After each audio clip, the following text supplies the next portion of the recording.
I have something to say. Want to continue talking about the liabilities of whiteness. How this lie, this myth of racial superiority, of white supremacy, has put on me as a white woman in this country. It's a lot.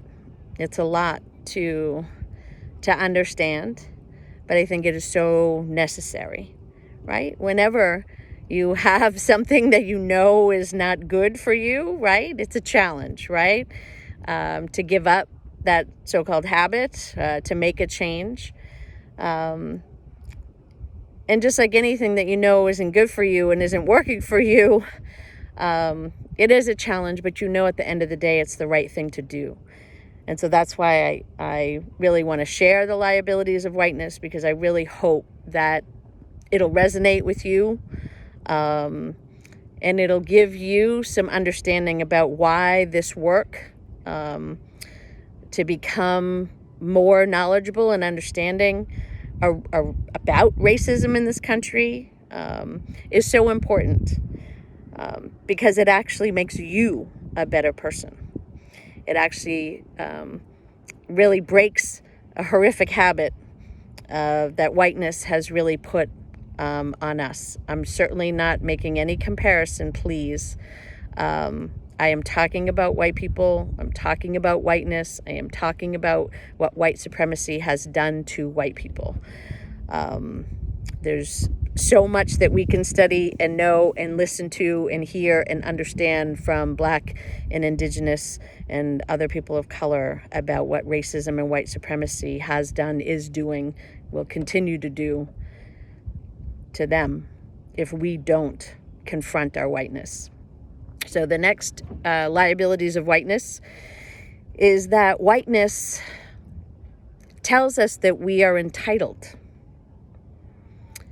tells us that we are always in the right, should get the benefit of the doubt, but we are deserving.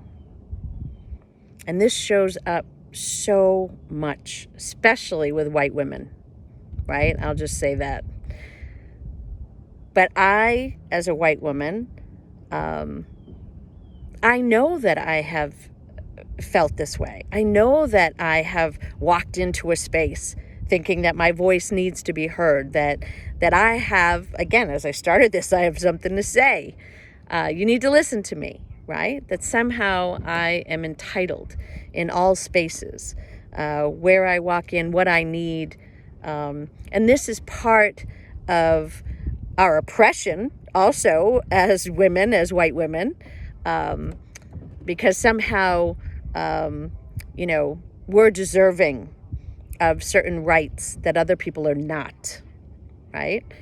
And so that, again, I don't want to use the word indoctrination because I know that, might not lay or sit with people very well, but it's the society, it's our culture, it's how we are literally live through the world and how we're treated, right? And especially as white women, we are coddled, we are looked at as, weak, and that that we always need help, I have to stop to help you, right? You need help.